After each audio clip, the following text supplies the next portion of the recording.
we often get asked where we get our music from, and like a lot of people, we use big subscription places for companies, and we pay a monthly subscription of about £10 a month.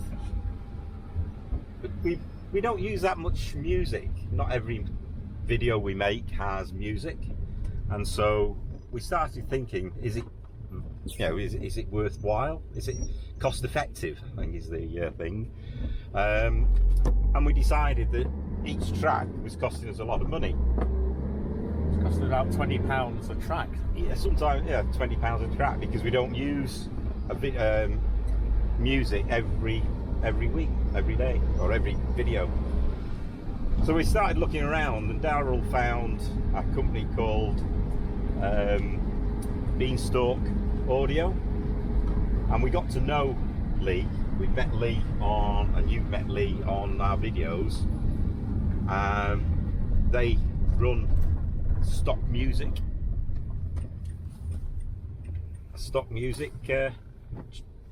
company, and so we're talking to Lee, about what small YouTube channels like us actually need or want from their music subscriptions.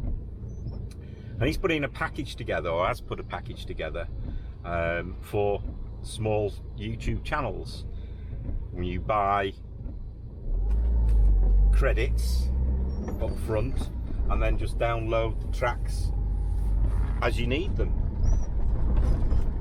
And we've got a video that we'll put in a lot and we've got a video of our chat with Lee, which we'll run now. An interview. Well, it's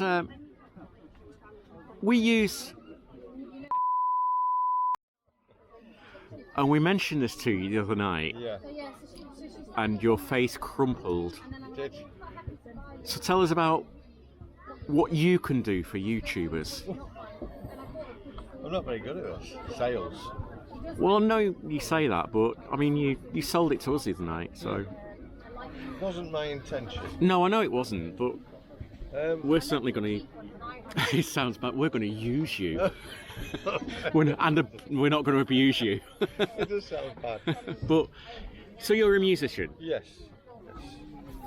Well, put me on the spot. I don't know where to start, really. Well, you sell music. Yes, I write and I sell music that I write, but I also hire composers and sell their music. Mm-hmm. So my business is about independent composers and supporting them, whereas the larger companies, such as the one we can't mention, because I don't want to get into any lawsuits. No. Yeah, what they've done, they've got massive investment in debt, so that they can buy music on a massive scale and then sell it on a monthly fee. Yeah. Which means you can download as much as you like, and the music's then worth. I mean, when we were talking to you, you say that you can sell a track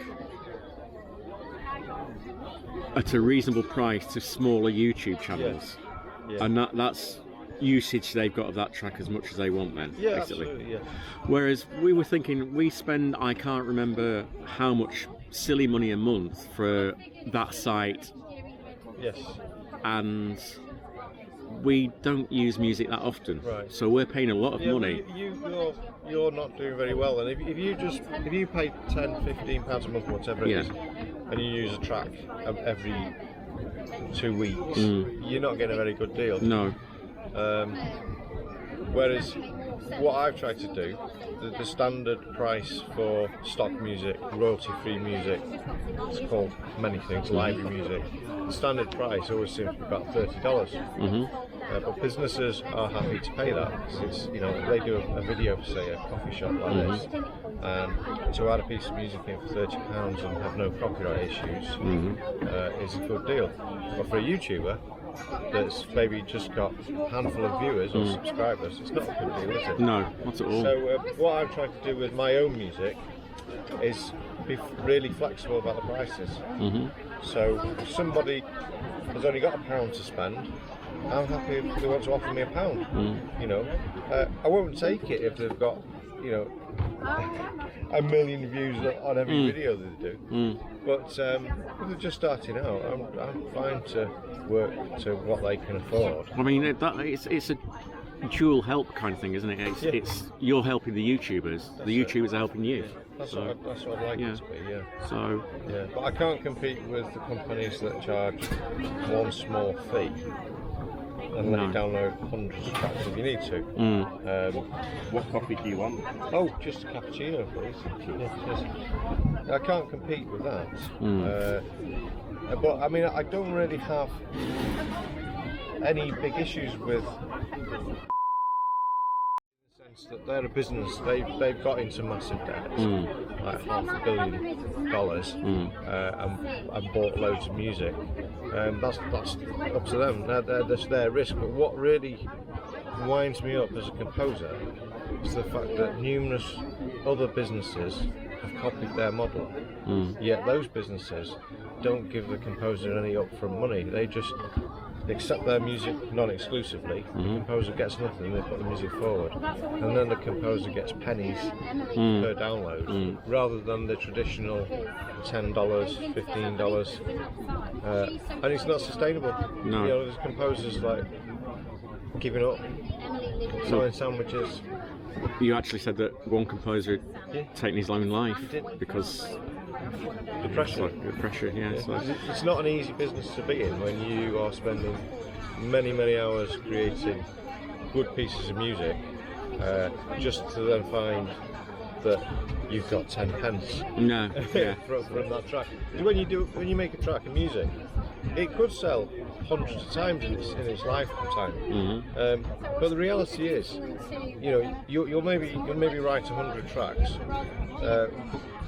5 of them might sell over and over again, and then the rest of them must sell randomly here and there. And I've written tracks I've never sold, and then I've written other tracks that sell repeatedly. So you've got to keep sort of making lots of music, but then you're competing against all the other composers. And the minute these other libraries start selling music for £10 a month, download as many as you like, and then giving those composers pennies, yeah. it's pointless.